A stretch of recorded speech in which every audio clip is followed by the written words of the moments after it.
Hi, I'm Rita Wilkins, also known as the Downsizing Designer. So today I want to talk to you about something that's quite interesting, and that is the trend towards smaller homes and smaller spaces that we actually end up using. And just that the best solution is not always something bigger, like a bigger home. So are you tired of spending money on things or spaces that you don't use? So for instance, that little black dress that you just had to have, but you've either never worn or rarely have worn, or that timeshare that maybe you were tempted by when you were on vacation and on a whim you purchased it, but you might have used it 2 times in the last 5 or 7 years. Or the big house that once was filled with kids and their friends and lots of people, but as the house, as your family got smaller, the house actually seemed to get larger. And this house might be draining money from your budget every single month for rooms that you no longer use. So do you have rooms in your home that you never use or rarely use? And are these rooms filled with stuff that also you never use or rarely use? So have you ever asked yourself just how much unused space you actually have in your home that you're paying for each month? So typically this would be living room, dining room, the 2 to 3 extra bedrooms, the attic, the basement. So, and if you're like many Americans, you're wasting space, and you're also likely wasting money every single month. And these are all spaces that we thought we needed when we bought the big house, and maybe for a while we did actually use. But what rooms are you not using, rarely using, and still spending money for each month? So have you ever asked yourself just how much space you really need? So these are 2 separate questions. One is, what unused space do you have? And the other one is, what spaces do you really need that you will actually use? So this is a highly individual and deeply personal question, but it's an important question to ask yourself if you want to make sense of it all. So when you look at the cost of housing and cost of living these days, it's really important to maybe take a step back and just analyze if you are using all of this space and if it's worth the money to you or not. So why do we buy big houses in the first place? When we only use 1/2 or 1/3 of them, and yet we continue to have to pay for them. So one is that we have been influenced by our culture, that more is more, bigger is better. But the reality is, we probably also bought it because it conveys success, because we were able to, or because it's just a status thing.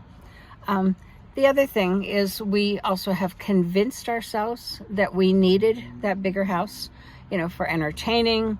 And this is kind of interesting because the national average for big entertaining is, the 2 national, the holiday season would be Thanksgiving, Christmas, Hanukkah. So that 2 to 3 times a year that we actually have a formal dining room.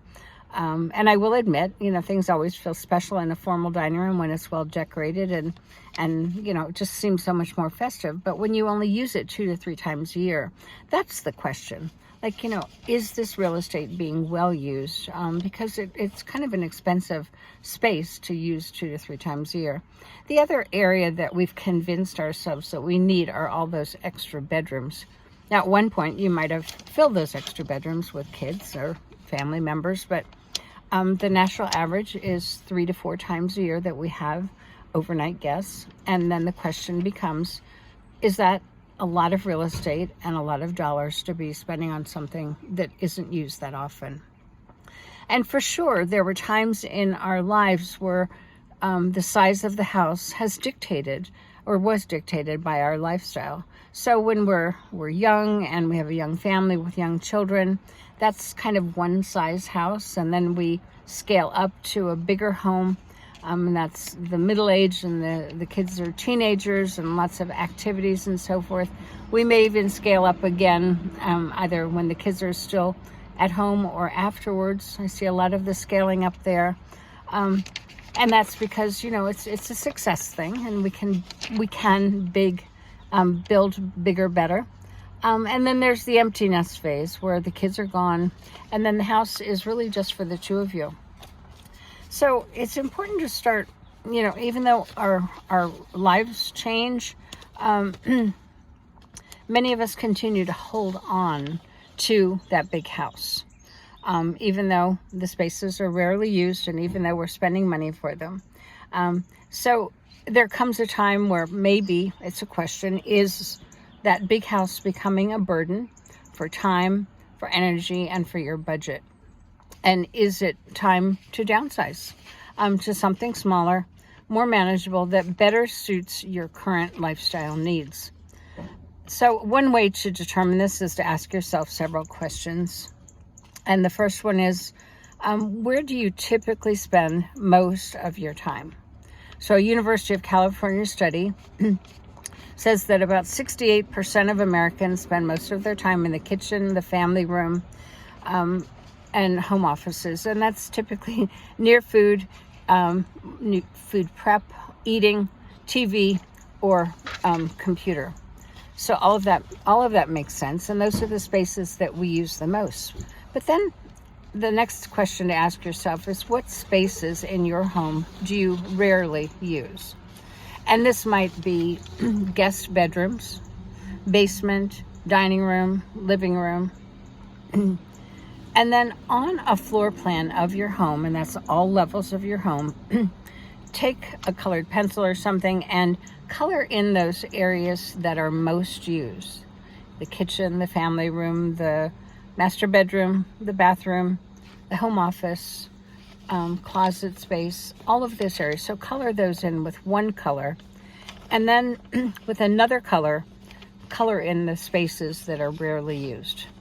Now, this is a good visual tool for you to see, how much real estate you have and how much is not being used.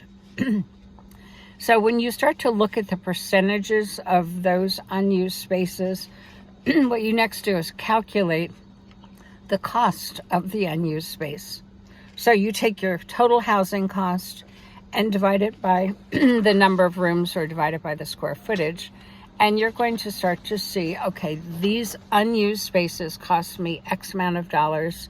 And then it's going to be a little bit easier for you to weigh the costs and the benefits of continuing to live in that larger home versus possibly moving to something smaller where you actually use all of your space.